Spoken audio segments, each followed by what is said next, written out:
भगवान परशुराम की कथा अत्यंत व्यापक और गहन है, जिसमें कई महत्वपूर्ण घटनाएं और संदर्भ आते हैं। आइए हम उनके जीवन के प्रमुख घटनाक्रमों और संदर्भों पर विस्तार से विचार करें। आपने हमारी YouTube चैनल सेम महेर ब्लॉग को सब्सक्राइब नहीं किया तो जल्दी से हमारी चैनल को सब्सक्राइब करें ताकि ऐसे ही मजेदार वीडियो आपको देखने को मिले। परशुराम का जन्म ब्राह्मण कुल में हुआ था। उनके पिता जमदग्नि महर्षि भृगु के वंशज थे और एक महान ऋषि और तपस्वी थे। उनकी माता रेणुका राजा रेणु की पुत्री थी, जो अपने पतिव्रता धर्म और साध्वी स्वभाव के लिए प्रसिद्ध थी। जमदग्नि और रेणुका के 5 पुत्र थे, जिनमें से परशुराम सबसे छोटे थे। उनका असली नाम राम रखा गया था, लेकिन भगवान शिव से प्राप्त परशु परसा के कारण वे परशुराम कहलाए। परशुराम ने अपने बचपन में ही वीरता और अनुशासन का परिचय दिया। उन्होंने भगवान शिव की कठिन तपस्या की। उनकी तपस्या से प्रसन्न होकर भगवान शिव ने उन्हें अमोघ परशु, देवताओं के दिव्य अस्त्र शस्त्र और अजेय योद्धा बनने का वरदान दिया। इसके साथ ही भगवान शिव ने उन्हें युद्धकला और अस्त्र शस्त्र विद्या की शिक्षा दी।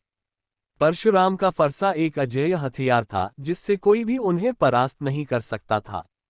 परशुराम के समय में हैहय वंश के राजा सहस्रार्जुन, जिसे कार्तवीर्य अर्जुन भी कहा जाता है, का अत्याचार चरम पर था। वो एक शक्तिशाली राजा था, जिसने अपने 1000 भुजाओं के बल पर अनेक राजाओं को परास्त किया था। सहस्रार्जुन का अहंकार इतना बढ़ गया था कि उसने धर्म और न्याय का उल्लंघन करना शुरू कर दिया। उसने जमदग्नि ऋषि के आश्रम में आकर उनके पास मौजूद कामधेनु गाय को छीनने का प्रयास किया। जब जमदग्नि ऋषि ने इसका विरोध किया, तो सहस्रार्जुन ने क्रोध में आकर उनकी हत्या कर दी और कामधेनु को छीन लिया। अपने पिता की हत्या से आहत परशुराम ने प्रतिशोध की शपथ ली।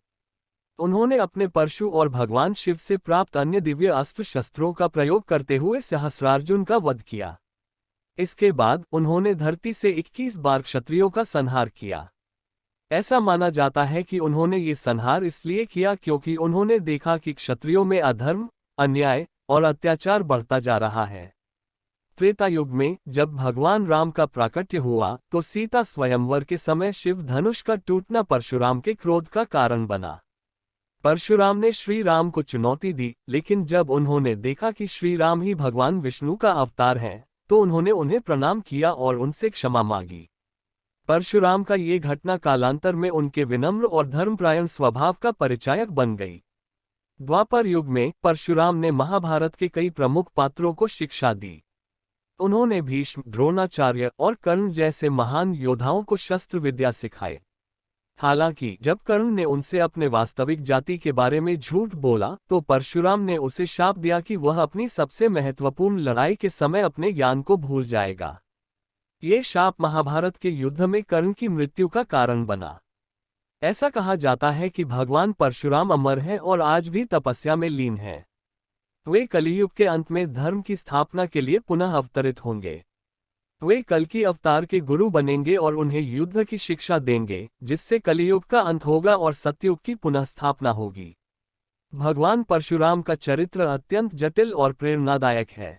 वे एक ऐसे योद्धा थे, जिन्होंने अधर्म और अन्याय के खिलाफ आवाज उठाए और धर्म की स्थापना की।